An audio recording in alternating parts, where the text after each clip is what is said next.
Now, tonight I speak to Mara van Rensburg about these biblical times. So let's kick off tonight's live stream with this 5-minute video clip. Discuss the Rothschilds and all the other New World Order leaders. We need to understand why they are called the Jews from the synagogue of Satan. And that's why we have to understand what their real agenda is.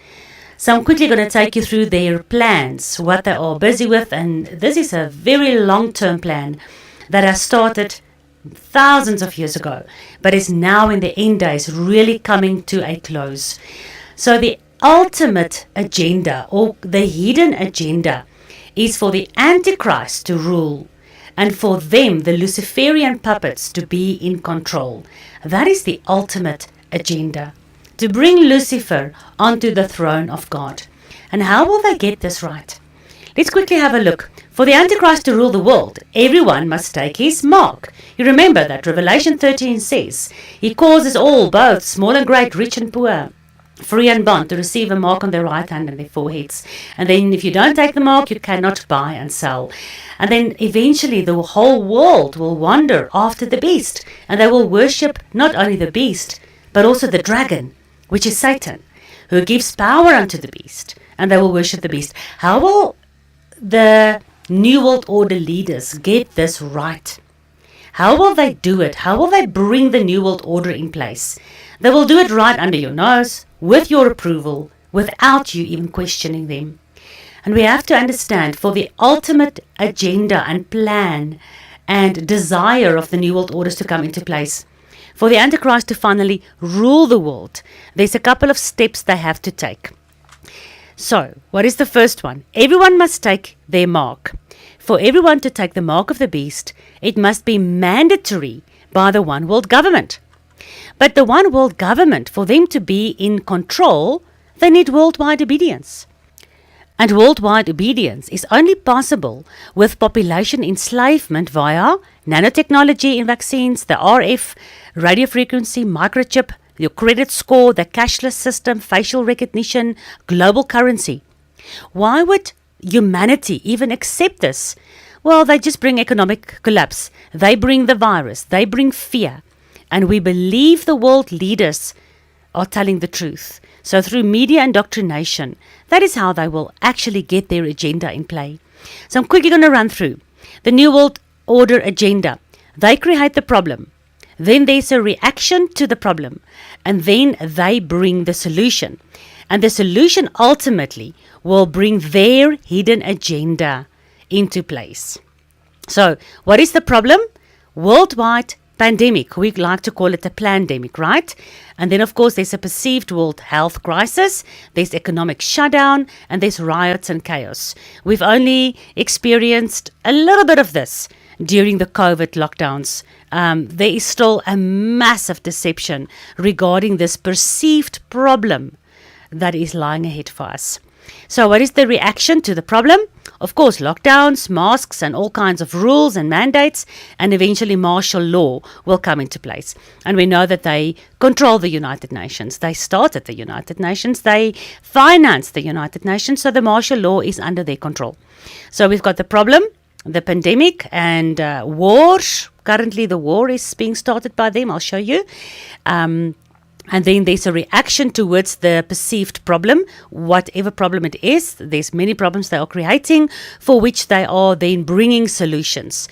So in terms of the actual mark of the beast, the COVID-19 was the beginning of the problem. And then the reaction is of such a way that humanity will allow them to bring their solution into place. So what is the solution? They will mandate, which means forced by law.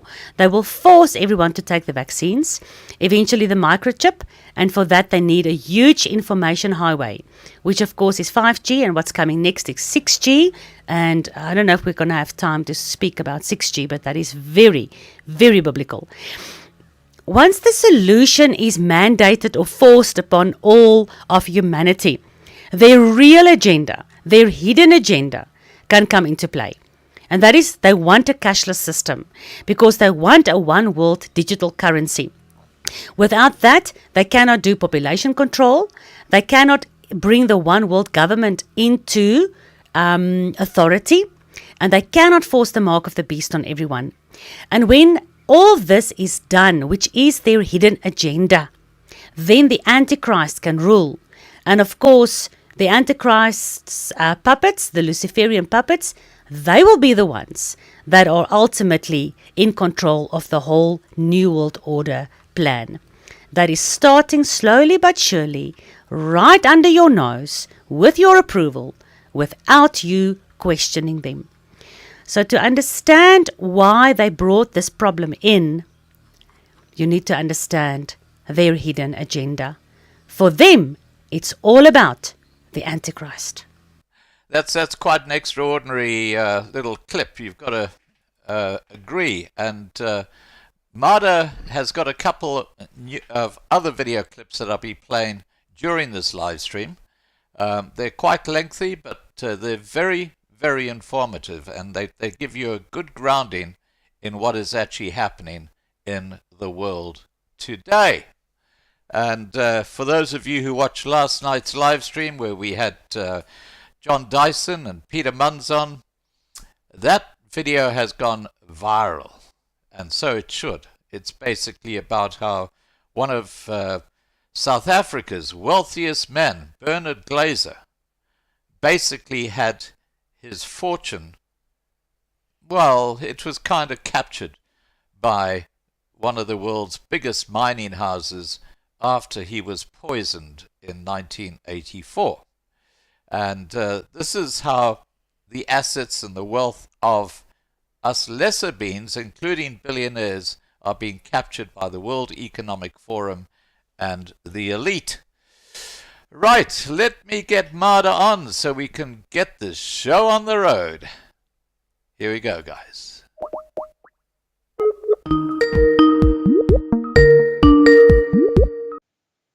Well, you and I have had many discussions before and many interviews, and we've talked about the age of reason. We've talked about the genetic manipulation. We've talked about the New World Order's plans with the vaccines. We've talked about all that in length. So the next thing that has to happen is the stage for the Antichrist must come into play. And the only stage that the Antichrist wishes to enter upon is Israel and Jerusalem. So that is why I deem it very important that, especially now with the conflict in the Middle East really getting to a pinnacle point, we need to understand this timeline, because they've played out their agenda up to now, just as it has been prophesied, just as we have expected them to do. Global currency at the moment, CDC, the central bank digital currency, we can all see how that is slowly but surely becoming a reality. And as part of that, Jerusalem has to come into the center of attention. And I mean, what is it now? 3 weeks to 2.5 weeks ago, that happened with that major conflict in the Middle East. Yeah. Okay, so it's all about Jerusalem. For the Antichrist, for Lucifer, it's all about Jerusalem. Yeah, now I had a very interesting discussion with John Dyson and Peter Munns yesterday, a live stream. And what was raised during this discussion it was quite extraordinary, because apparently the actual legal status of Israel as a sovereign state expires tonight at midnight, which means that it's no longer Israel as a state.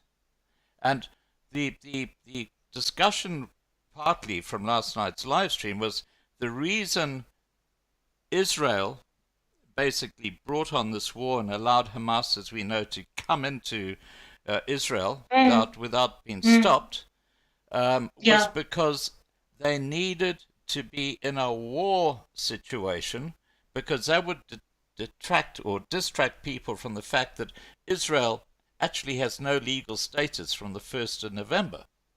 And this is because it's 70 years since, or 75 years since it was actually formed, and it was basically on almost like a lease basis for that period of time, and that has expired. That's what I'm hearing. So there's some extraordinary events happening. Well, there's some extraordinary people behind these events. I mean, these Luciferian puppets that I showed you in the first video, Yeah. they know biblical prophecy very well. And the Bibles call them, the prophets call them the synagogue of Satan's Jews. So I think it's important for us to understand exactly who they are, where they are, and how long they have been planning these end day events. Yeah. So that we are not caught off guard. Yeah. Now, one of the areas that's a bit touchy, but it has to be discussed in context of what we're talking about here, is that if we look at Israel and we look at the Balfour Declaration, Arthur Balfour, who was I think he was the Secretary of State in the United Kingdom in 1917, when he wrote that letter to Lord Rothschild. Yeah, and he said basically, look, we're going to give you some land in Palestine. Palestine. So that the Zionists, and he refers twice to the Zionists in the letter. So it's not the Jews, it's actually a sect within the Jewish community called the Zionists. Now, I think we need to make this very clear when we talk about who the Satanists are, because most of the Jews are not involved with Zionism. They're not Zionists. No, absolutely not. And so yeah. When we talk about the Jews in context with what's happening with these end times, we're not talking about the rabbis and the Jews who might be just, your run-of-the-mill Jewish person. We're talking specifically about the Rothschild Jews who are Zionists. And the Zionist aspect of Jews only came in the late 1800s. It's a whole new sect within Judaism. So these Zionists are from the synagogue of Satan. Do you want to talk to us about that? I definitely do, and from the get-go, I need to make sure that your viewers understand. I am a sister of our brothers from the house of Judah. And I'll explain actually a little bit more about it, because if we don't understand the biblical concept of the house of Israel, Yeshua in the New Testament calls the house of Israel the lost sheep.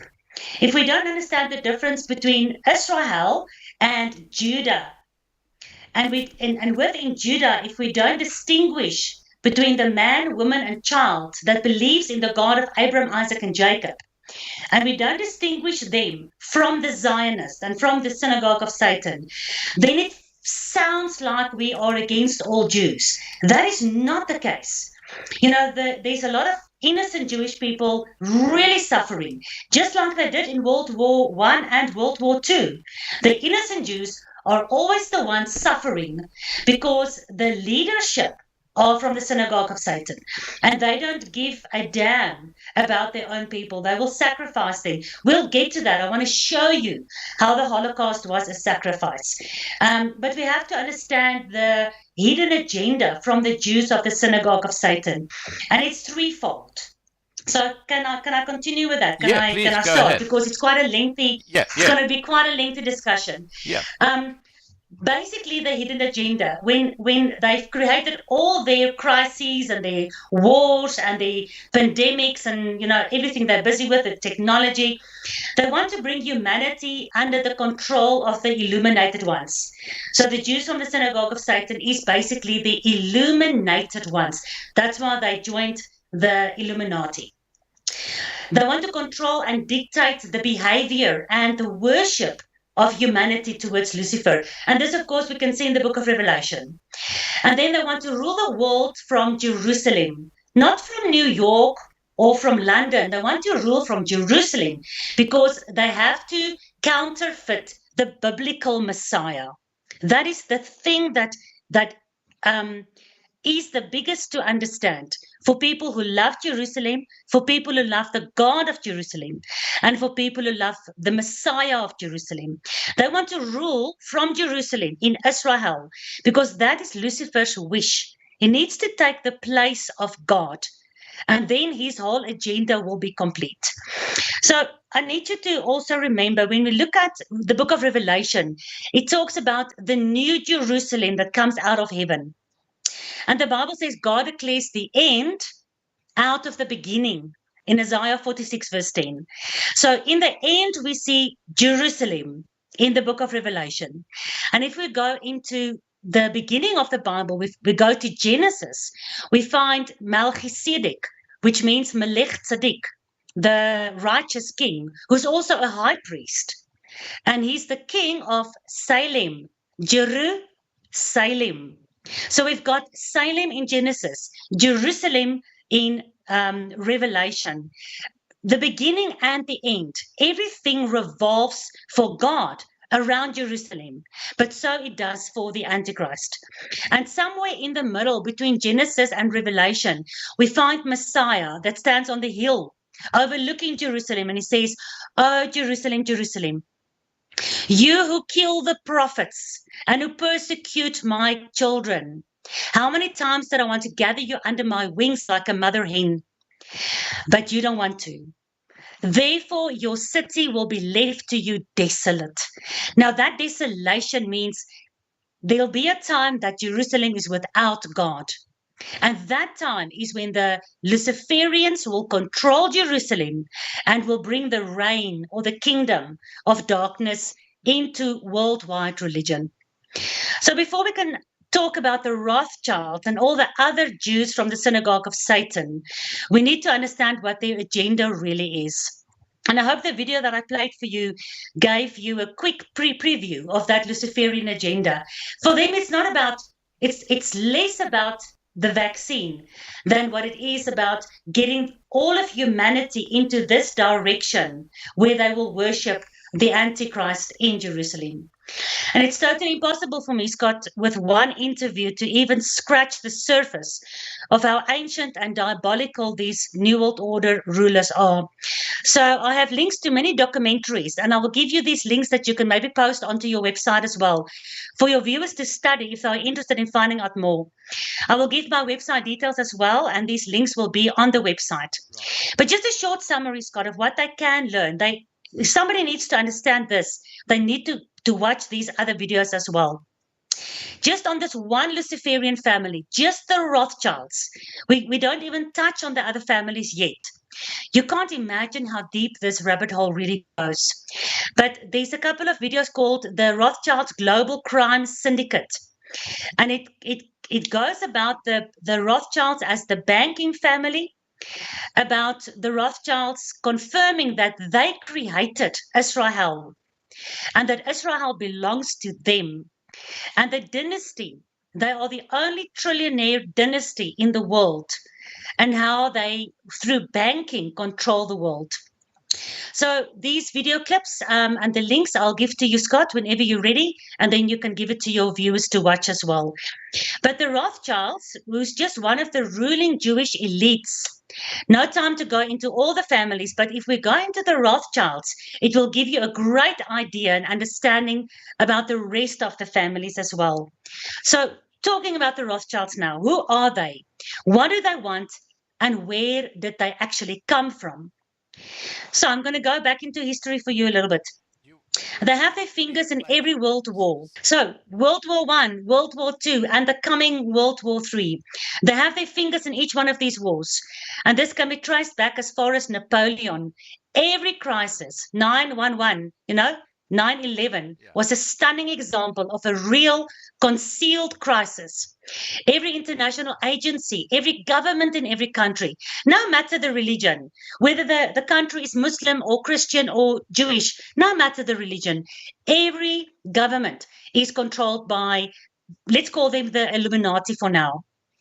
Every system, education, finance, medical, you know that by now. But there's a link between these New World Order rulers, and that is the Kabbalah. You know the Kabbalah. Have you heard about Kabbalah yet? Okay. So Kabbalah is the link where Jews are connected with the esoteric, and they were sucked into the Babylonian mystery, the Nimrod worship, fallen angel knowledge, It's not by accident that the Jews who are supposed to read the Torah and the prophets are now reading the Talmud and the Kabbalah.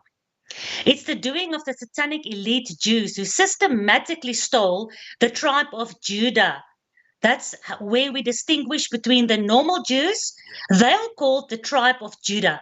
You know, there was 12 sons. Jacob, his name was changed to Israel, and he had 12 sons. One of them was Judah. And the descendants of Judah are the tribe of Judah. They're called the house of Judah in the Bible. And these are the Jews that you and I pray for. When we pray for the peace of Jerusalem, we are praying for the brothers and sisters of the Jews, not for the Kabbalah, Talmud, synagogue of Satan Jews. That's the distinguishing factor between these two forces. So the satanic elite systematically stole the tribe of Judah from God, and they're using them, they're hiding behind them in their Luciferian agenda. The only tribe of the two houses, the 12 sons of Jacob, you know, Jacob, the son of Abraham and Isaac, the only tribe that carries the royal bloodline, out of which, you know, King David, King Solomon, and of course Yeshua came, is Judah. So it's just natural that the Antichrist system has to use the same royal, kingly bloodline to bring the false high priest or Messiah into worship. And for this, God, I'm going to take you back even further in history. I'm going to take you back to 1666. And you know, there's 3 sixes in there, 666. Just a bit funny. But Sabbatai Zevi, you need to get to know this name. Sabbatai Zevi declared himself to be the Messiah in 1666. And he amassed a following of over 1 million believers. At that stage, it was half the world's Jewish population that followed Sabbatai Zevi. And after his death in Now wasn't he the one who basically got rid of the 10 Commandments and said, look, have sex orgies and all this sort of stuff? Oh, you're so clued up. I can't teach you anything. But that's exactly the guy, and that is why we have this big problem with, child sacrifice and all these pagan rituals that these guys have to follow. Because what you just said is actually a form of worship. It's actually how your animal nature can be allowed to come out, be as debased as it can humanly be, your animal instinct, so that your mind can reach that Kabbalah higher level. We discussed this also quite a lot in the SMART series. Remember, when we talked about the pineal gland, Pinocchio, and the whole reason why they need to do the genetic manipulation. Because for them, it's all about worshipping the enlightenment. And remember, when they talk about the God of the tree of life in Genesis, they want us to think that God was unfair, and that Satan, or the serpent, was actually the one that wanted to bring light to Adam and Eve. And that's why they worship him instead of the God of creation. So when Sabbatai Zevi died in 1676, his philosophy, the philosophy of that animal nature that leads you to illumination, was continued by Jacob Frank. And eventually, Zionism was called Frankism after Jacob Frank. This was a huge religious movement. Now, Jacob Frank is the next name that you need to remember. Jacob Frank would eventually enter into an alliance. He entered into a partnership with Adam Weishaupt. You know who that is? Adam Weishaupt. No. The guy who started the Illuminati. Ah, okay. Well, there you go. I've learned something. Adam Weishaupt. And Mayer Amschel Rothschild. Oh, I know him. So Adam Weishaupt started the Illuminati, and Mayer Rothschild gave the financing. So we had the system of the Illuminati, we had the money for the Illuminati, and Jacob Frank brought the religion for the Illuminati into this order that they call the Order of the Illuminated Ones. These three men together. The objective of this organization was to undermine the world's religions, very important, and power structures, religion and government, in an effort to usher in an utopian era of global communism, covertly ruled by their hidden hand, the New World Order. Using these secret societies such as the Freemasons, their agenda has played itself out over these last couple of centuries, staying true to script. Because they stay true to script, we can actually, not many people, but lots of people, more and more these days, can actually follow their plans. And we can sort of predict what the next thing will be. Opposition is handled by near total control of the world's media. We know that. Academic opinion leaders, politicians, and finance. While still considered a conspiracy theory to many, more people are waking up every day, especially on Loving Life TV, amongst your viewers. And this is not just a theory anymore, but a true conspiracy. In 1665, and this is important now because looking at Gaza, looking at Palestine today, going back to 1665 with Zabbatai, Zevi, and Jacob Frank, listen to what happened here. Nathan, who lived in Gaza, he was a Jewish rabbi who persuaded Zabbatai Zevi that he was indeed the Messiah to usher in the Luciferian age. So Zevi was convinced and formally revealed himself, making his pronouncement in the year 1666. He soon gained a lot of support from the Jews outside of the Holy Land because he promised them what? And this is important. He promised them a return to the Holy Land. And that message was very well received, and it's still today the driving force behind the Jews from the Synagogue of Satan. These agendas go back really, really far. Remember, the return of the 12 tribes to the Promised Land is a biblical prophecy and a promise from God. But the Messiah will do that. The prophets say it will happen in the hand of Messiah. It cannot happen in the hand of the Jewish elites. Do you know the name of Madame Blavatsky? H.P. Blavatsky? No. Not. She is huge in the occult. She's one of the biggest yes, drivers. I have heard of her, yes. Blavatsky. Yes. Okay. I thought her name was Abrahamsky or something like that. No, it's Blavatsky. Like blah, blah, blah, blah, blah. She talks too much. But anyway. Yeah. Blavatsky said, you are mistaken if you accept the Kabbalistic work of today. You're mistaken if you take the interpretation of the Zohar and the rabbis today for the genuine Kabbalistic doctrine of old. Listen carefully. She says the Kabbalah that the Jews think they are following today, that seems to be a little bit biblical. You're mistaken if you think that is Kabbalah. The true Kabbalah is ancient. It's a doctrine of old. For no more today than in the day of Friedrich von Schillich does the Kabbalah accessible to Europe and America contain much more than only ruins and fragments, distorted remnants still of that primitive system, which is the key to all religious systems. She says Kabbalah is the key to all religion. Madame Blavatsky added that the Babylonian Chaldean was the oldest and most authentic version of the Kabbalah. Scott, do you remember when God called Abraham? Yes. Where did Abraham live? Where did God call Abraham out of? Can you remember? Well, he was lost in the desert. God called him out of Ur, the land of the Chaldeans. Yeah. He was living in Ur. The country was in Chaldea. Chaldea is the modern day Babylon. where Turkey and those places are. So God called Abraham out of Chaldea. And Madame Blavatsky says the original Kabbalah comes from Chaldea. That's why God called Abraham out of Chaldea.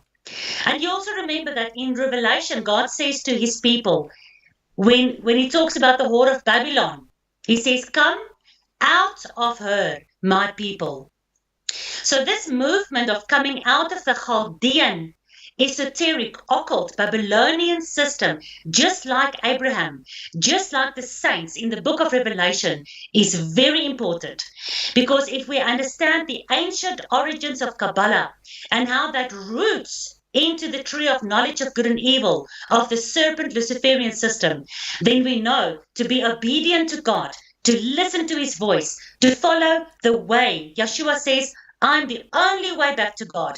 That is the only way in which people can make sure that they are not to be deceived. Yeshua said to his disciples, be careful that you are not deceived. If it was possible, the Antichrist will even deceive the very elect. So Babylon is Chaldea. If you look at the book of Daniel, you'll also see that Daniel was taken together with the Jews, to Babylon, into captivity. But it's called Chaldea. So Kabbalah is very old, rooted in ancient mysticism. And that is what is practiced by the concealed hidden hand of the New World Order rulers today, that the Bible calls the Jews from the synagogue of Satan. The Kabbalah and the Talmud and the Zohar is not the Torah. The Torah is the first 5 books written by Moses. The Torah is the laws of God in his own words. And John says that the word of God became flesh. And the word of God that became flesh, him is he that we follow, that we believe in. It is him that shows us the light, not the illumination of the serpent. The living word of God. But many innocent Jews were deceived in following the Talmud, because their rabbis told them to. And eventually the Kabbalah, instead of the Torah, instead of listening to Moses. You need to distinguish between the honest, God-fearing Jewish man, woman, and child, and the Jews who serve the illuminated ones. Because the one that they are really serving is not, they call him the illuminated one because he brings light. But he's actually, Yeshua calls him the prince of the kingdom of darkness, not of light. The whole spiritual justification through the Kabbalah hidden hand of the Jewish leaders is the justification they needed for their Zionism and the events that directly brought about the modern formation of the State of Israel.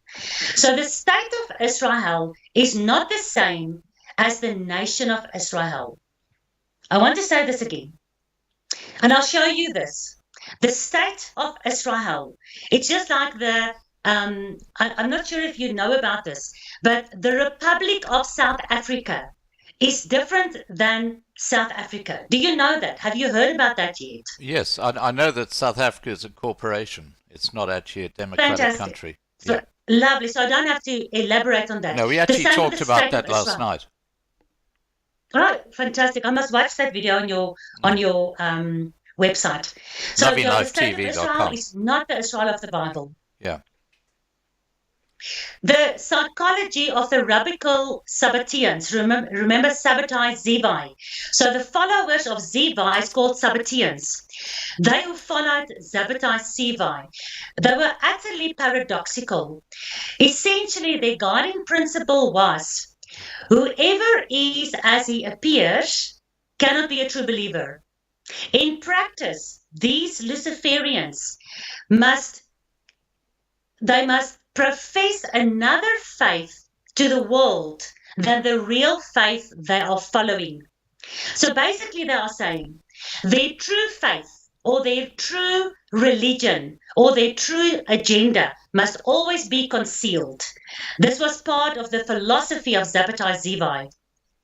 This theme of a secret, hidden, or occult identity became part of this evolving religious philosophy that started in 1666.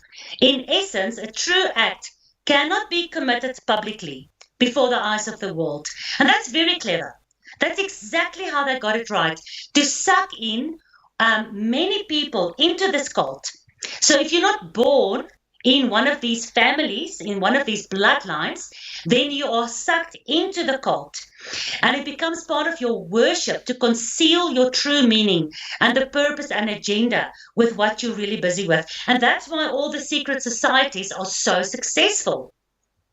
They said that violation of God's law becomes the fulfillment of God's law. They are very contradictory when you just listen to their words. They illustrate this by an example of grain that needs to fall into the ground and rot. So from a rotten piece of grain or a seed, only from a rotten dead seed can a new tree come out. And that's why if you look at their main commandment, do what you want to, do what thou wilt. You know that guy, what's his name? Anton LaVey, who wrote the Satanic Bible. His number one commandment is also, do what thou wilt, making the law of God only despicable in the eyes of the world, but pretending to be followers of the law of God. And thereby they are rotting God's commandments from the inside with their alternative commandments. So remember, this is not against the Jews who follow the commandments of God, because from inside that true worshipping people comes this rotten seed of the Luciferians. I condemn the violence of the Muslims against innocent Jews, but I also condemn the violence of Jews against innocent Muslims.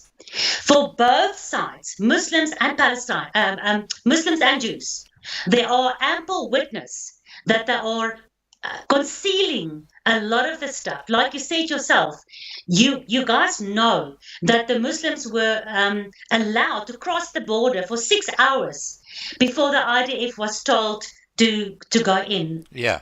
But unfortunately, there are many false witnesses. And when you do play the second video, you'll see, I've shown you some of those false witnesses. The condemnation I have is not for Jew or for Muslim. The condemnation is for the leadership who have sold their souls and they're serving their superiors who are ordering and indoctrinating them towards their Luciferian goal. And even when these Luciferian puppets, when they pull the strings, we need to now know that if we take our Bibles, biblical prophecy, God's prophecies are not going to be changed just because these rulers are pulling the strings. Biblical prophecy is still going to be playing out right in front of our eyes.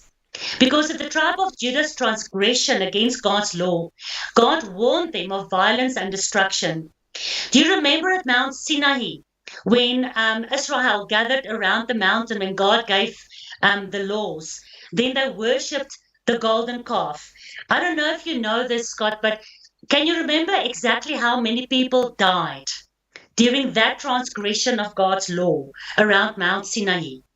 I can't remember the number, but what I can remember is that recently the Pope went to that same spot and then issued the 10 environmental commandments, which was sacrilege. Very. I mean, that was. You're very sacrilegious. Yeah. Very, very sacrilegious. But it's interesting, the Bible tells us exactly 3,000. Not 2,999. 3,000 people died during that slaughter around Mount Sinai. Do you know how many people died, exactly how many people died in the World Trade Center during 9/11? I know it was several thousand. 3. Exactly 3,000. Do you see that even when they manipulate these crises, it just somehow biblical prophecy seems to be repeating and seems to be playing out. It's not 2,999. They said over and over again, 3,000 Americans died in the World Trade Center. What was the Holocaust really about? I need you guys to scratch a little bit beneath the surface of what we are being told. Besides the money and the power and the enslavement And besides the fact that Hitler went digging in the pyramids and he went digging into Antarctica, besides all those very interesting facts, there was a very Luciferian agenda behind Holocaust. Do you know what the word Holocaust means, Scott? Sorry, I'm putting you on the spot here. No, I just that's want to okay. test your knowledge a little bit. No, Holocaust means disaster, genocide. It's just, yeah. Yeah, that's what they want us to think. But if we take the word Holocaust, you actually have two words in it. Holo and castro. Holo-castro. Holo means whole. Castro means burnt offering. A whole burnt offering is the Holocastro or the Holocaust. It's a complete sacrifice. If you read in the Bible, you'll find the word whole burnt offering in the Bible. It was where when the priest had to bring an animal, put it onto the altar, and the whole animal was burned up. It's a whole burnt offering, Holocaust. It was a complete sacrifice, a whole sacrifice of innocent Jews. Remember, the synagogue of Satan don't care about their own people. They sacrificed, they Holocaust their own brothers and sisters so that they could benefit and that they can become stronger and so that they can rule the world and bring the state of Israel into realization. The Holocaust and 9/11 was both massive agendas to offer up people so that the paved road back to Jerusalem can happen. And also at the same time, remember when they invaded Iraq? There was a hidden agenda of gathering esoteric knowledge. And if you know what Genesis 6 was about, fallen angel DNA from Iraq. Iraq is the modern day Babylon. That's where Babylon used to be in the old days. Yeah. Did they ever find weapons of mass destruction in Iraq? No. Did they find even one weapon of mass destruction in Iraq? It No. was a lie. Because the hidden agenda was not the weapons of mass destruction. It was to get access into the museums. And there's no time to go into that. But to get that hidden esoteric knowledge, but also to pave the road. Everything about 9/11, everything about the Holocaust was to pave the road back to Jerusalem. How long after 9/11 did they change the now my head has gone blank. Trump changed the certain office from Tel Aviv to Jerusalem. That was one of the big things they had to do. Oh, the embassy. But I can't remember. Oh, thank you. Embassy got out of my head. Changed from Tel Aviv to Jerusalem. Yeah. Everything is starting to culminate within Jerusalem. They want to divide and conquer. Not only divide their own people, the Jews, but they want to divide nations and they want to create war. Then they pretend, when they've made this division, they pretend to be the United Nations that will try to bring peace between these nations, while they are the ones making all the money. So they divide, they make the problem, they come in with a solution, and they make money. And while they're doing all of that, their hidden agenda is being put into place.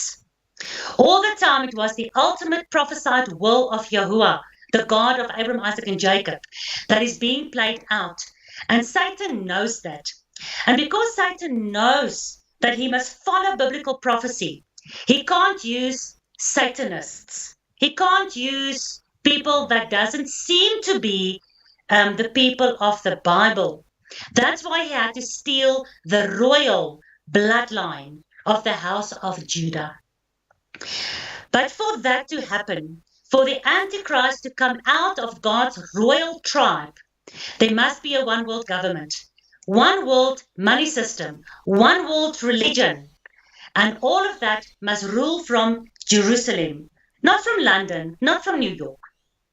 And for their more information, Scott, you'll remember when we talked about the Noahide laws a couple of months ago, we really went into the Noahide laws and how the future court system will be ruled from Jerusalem by the Sanhedrin, by a Jewish judicial system. Because again, it goes back to Jerusalem. Do you now understand why God tells us to come out of Babylon? Come out of her, my people. That's why Yeshua said in the New Testament, beware of the leaven of the Pharisees. And then he explained what the leaven is. It's hypocrisy. The whore of Babylon is so much deeper and more painful and so much closer to home than just the Roman Catholic Church. Most people think that the whore of Babylon is just the Roman Catholic Church. But have you seen how all people, including King Charles, bow down and kiss the ring of the Pope? Have you seen all those videos? Yeah. But there's one person, or there's a couple of families that the Pope actually bows down to kiss their rings. I'm going to try to share my screen with you. I want to show you one of those pictures. Yeah. Let's see if I can find it. Just while you're doing Start that, sharing. I just want to say that, oh, there you go. Okay, yeah. Can you see this picture? Yes, I do. That looks like a Rothschild. So this is actually the Rockefellers that works Rockefeller. together with the Rothschilds. Yeah. So everybody kisses the Pope, but the Pope kisses the Rockefellers and the Rothschilds. So, sorry, you wanted to say something? What I was going to say is I find it extraordinary that this is the same all over the world, that the fake mainstream media have never suggested what is going on right now in Gaza is a war crime, even though thousands of children are being literally murdered by the Israeli Defense Force. But if you dare suggest that something is wrong, you then get labeled anti-Semitic. Anti-Semitic. Which is quite extraordinary, seeing that the Zionists are really not the true religion of the Jews. So they're actually hiding clever. behind the label. That's what they're doing. Yes. Very, very clever. That's why Holocaust, whole burnt offering, they will burn their own people, and then when the world looks at these victims, and they dare try to criticize any of these victims, then you're branded anti-Semitic. You'll actually see that in the second video once we get to that. Now, these Luciferian families are rooted very deep in mystical Babylonian, Sumerian religions, and they've transformed the biblical Jerusalem into the whore of Babylon. Many other parts of the spider web is part of the whore of Babylon, like the Roman Catholic Church. You know, some people say America, but only the wife can be a whore. You understand that? Yeah. According to the Bible, only the wife can become a whore. Only the wife can be divorced. Only the wife, the Bible says, was married to The God. Rothschilds and were this is global Israel. bankers. Only that wife can betray God and become a whore. And Jeremiah 31, as well as Revelation 18 verse 7, this whore, who used to be the wife, calls herself a queen. The Roman Catholic Church and American, everything else that the people think is the whore of Babylon, they were never married to God according to the Bible. That's why they are part of the global system. But there's only one whore. The real big prostitute is the one who used to be married to God. And for that, you need to understand the prophecies. You need to read Ezekiel, Jeremiah, and of course, Isaiah, and then the book of Hosea as well, to see how God divorced Israel. The God of the Bible is the ultimate one against whom the New World Order are fighting. They're not fighting against the Jews or the Muslims or the Christians. They're fighting against the God who wrote this book. And they must do this claiming that they are fighting for the God of the Bible. Otherwise, how will they deceive all the world? Everything in the Bible revolves around Jerusalem, and especially around what is called the city of David. Because David, everybody knows King David. Yeah. King David is the most well-known biblical king of all times. So Joshua said in Matthew 23, verse 37, Jerusalem, Jerusalem, you killed the prophets and you stoned those who have been sent to you. How often did I want to gather you like a mother hen gathers her children, but you wouldn't let me do that. See, your house will be laid waste. And for that, you can cross-reference to Jeremiah 22. So we must understand the grand finale of these end days that will revolve around Jerusalem and around Israel. But the true Israel, not the one that we are being lied to in the media. All 3 world wars has been prophesied by the 33-degree Freemason Albert Pike. You know who Albert Pike is? Yeah. Okay, he's the highest Freemason. He's basically the Grand Master of Freemasons. Right. And he's connected to the Illuminati, of course, and he's connected to a specific royal bloodline. But the same serpent spirit that gave him the insight and the power is the same serpent spirit that works within all the Antichrist figures that the Bible talks about as well. And for this, I need to read you the prophecy that Albert Pike brought to the world. So I need to share my screen with you again. Sure. There we go. Okay. So Albert Pike wrote this letter to Mazzini in 1871. The following letter, that speculation claimed that Albert Pike wrote to Giuseppe Mazzini in blah, blah, blah. So basically what it says, I'm just going to read for you. Yeah. The First World War must be brought about in order to permit the Illuminati to overthrow the power of the Tsars in Russia and of making that country a fortress of atheistic communism. The divergences caused by the agents of the Illuminati between the British and the Germanic empires will be used to foment World War I. At the end of World War I, communism will be built and used in order to destroy the other governments and in order to weaken the religions. So this was their hidden agenda for World War I. How many innocent soldiers, young men, died for their hidden agenda? People need to realize we mustn't fight each other. We must actually look at what they want to achieve with these wars. The Second World War must be fomented by taking advantages of the difference between the fascist and the political Zionist. This war must be brought about so that the Nazis is destroyed and that the political Zionist becomes strong enough to institute a sovereign state of Israel in Palestine. Remember, Zabbatai Zevi promised this already in 1666. During the Second World War, international communism must become strong enough in order to balance Christendom, which would then be restrained and held in check until when? Until the time when we would need it for the final social cataclysm. So when you look at how World War I and World War II played out, who benefited from those world wars, and what was achieved by those world wars, you can see how this letter that was written hundreds of years ago was actually pinpointing the true agenda. Now, we are waiting for World War III.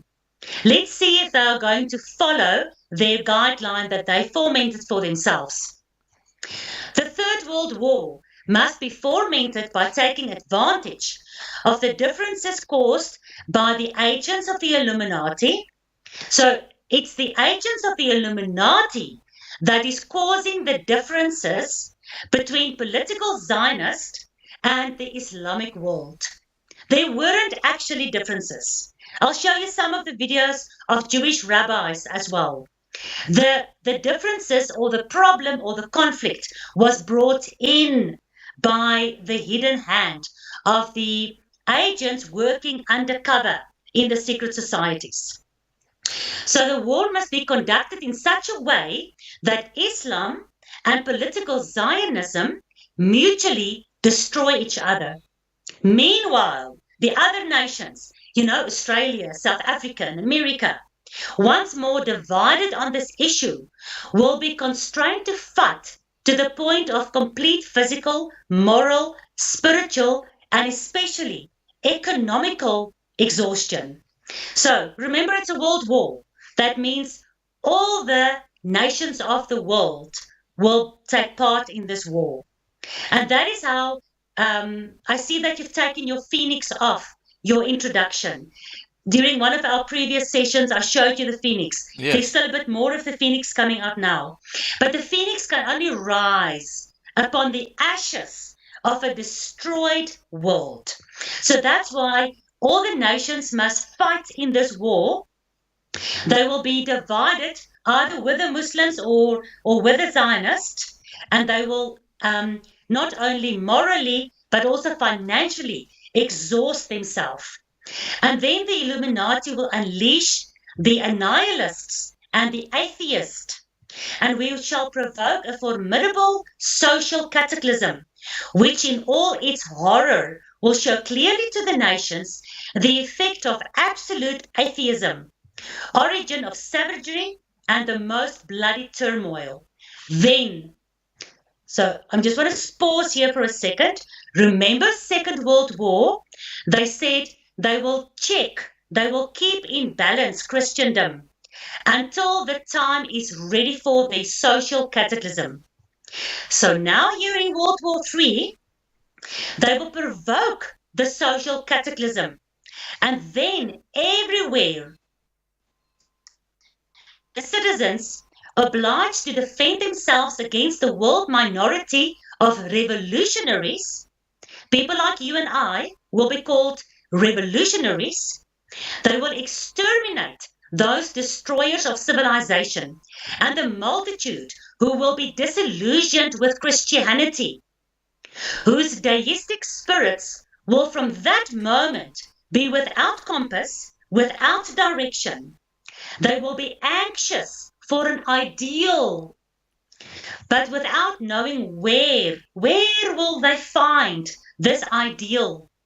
Then they will receive the true light through the universal manifestation of the pure doctrine of Lucifer. So I can stop sharing my screen here, because this is ultimately the goal that Albert Pike penned down in his letter, so that the rest of the secret societies can understand and work towards that goal. First World War, Second World War, and now the coming Third World War. And Scott, I have to ask you, do you know who benefited most from World War I and especially World War II? I'm sure you know the answer. Oh, the Rothschilds, the guys who funded both sides of the war. The guys who funded both sides of the war. And can I just say, the Second World War, yes. It was Prescott Bush who actually was one of the major funders of the Nazis from Wall Street. And he is the father of George Bush,